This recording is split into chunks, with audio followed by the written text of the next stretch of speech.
political prisoners or hostages, I think maybe you called them. They actually try to overthrow our government.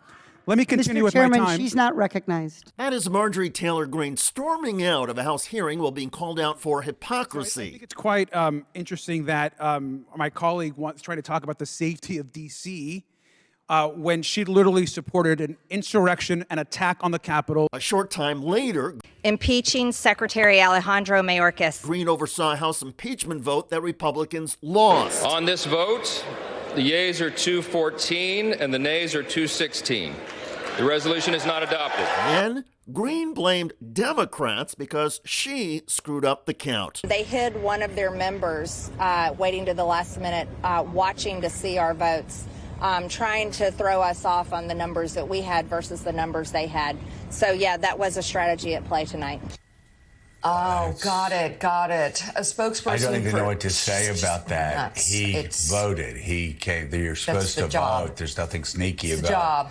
Got a voting card. I'm here. Yeah.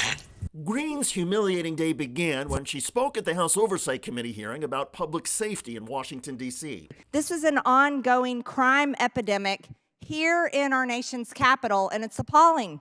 We should be supporting police officers, not attacking Americans' gun rights. We all know you can't walk around this city without being in danger of being robbed or carjacked or murdered, maybe. My goodness.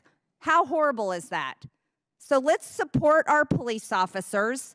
Let's vote for good things to help citizens in this city. And Mr. Chairman, I yield back. Will the gentlelady yield for a question? That's Jamie Raskin, Democrat from Maryland. No, I will not yield to one of your stupid questions that are always attacking me and attacking President Trump. How about a mediocre question? No, I don't want to. I do not want an your excellent question. No. A smart question. No, my time. An intelligent question. You have no smart or intelligent questions.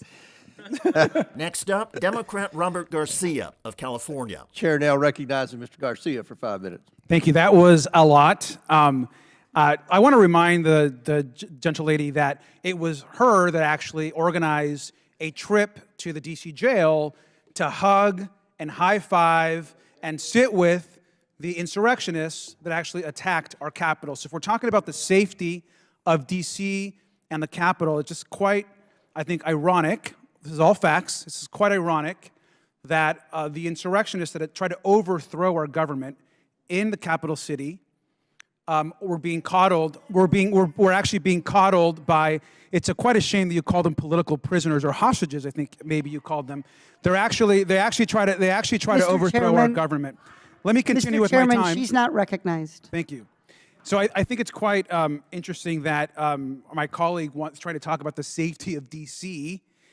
When she literally supported an insurrection and attack on the Capitol.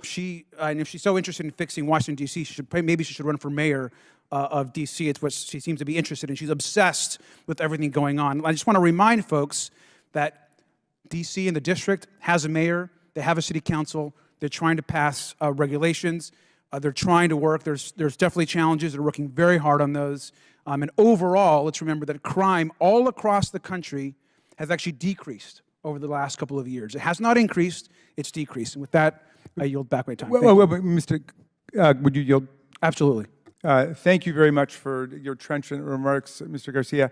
The distinguished gentlelady, who I'd be very happy to yield some of my time to answer the question, started off by complaining about the murder rate in Washington, the carjacking in Washington, and gun violence. And the question that I wanted to pose to the gentlelady, which she anticipated as a stupid question, was simply what she thinks in this legislation that we're here to discuss, 5798, will bring down the murder rate or bring down carjacking or bring down gun violence. The people of Washington, D.C. have dealt with this repeatedly. We've got a letter right here, which I submitted for the record, from 12 out of 13 members of the D.C. City Council saying, please don't change our law. We have the statements of 4 different chiefs of police saying, please don't change our law. We've got cops who've been convicted of sexual violence, sexual assault, domestic violence, and I'm not even certain the gentlelady from Georgia understood what she was speaking for because she was talking about the murder rate. and carjacking. There have been increases in different categories in crime in the gentlelady's own state that she represents, Georgia. If collective bargaining is the solution to that, would she support collective bargaining for public workers in Georgia? Because it's not allowed there. And she doesn't seem to understand that she just became a champion of collective bargaining and the right to organize a union. And I would invite her to come back to proclaim her new pro-union sympathies publicly for her own state as well. Marjorie Taylor Greene never responded to Raskin's questions about her effort to rewrite D.C. laws. Greene had bailed on the hearing and was not coming back. Greene's cowardice is particularly ironic given what the Georgia Republicans shouted in another House hearing weeks ago when Hunter Biden, who was a spectator, walked out on her. Chair recognizes Ms. Greene from Georgia for 5 minutes. Thank you, Mr. Chairman. Excuse me, Hunter. Apparently you're afraid of my words. Whoa! Yes, Hunter Biden walked out. Oh! I'd like to reclaim my time, Mr. Chairman. Burst their bubble. I think it's clear and obvious for everyone watching this hearing today that Hunter Biden is terrified of strong conservative Republican women because he can't even face my words as I was about to speak to him. What a coward. In the same hearing, Marjorie Taylor Greene showed photographs of Hunter Biden's penis. Democrats should not be offended by pictures that Chairman, black out. Have I been things. recognized? They should be I have offended a by point of actual parliamentary human inquiry. trafficking. Actually, Democrats and a growing number of Republicans are offended by Marjorie Greene. She keeps proving that she can dish out nonsense but cannot take even mild, fact-based criticism.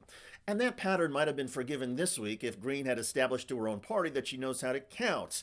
But basic decency and math are obviously a reach for Greene.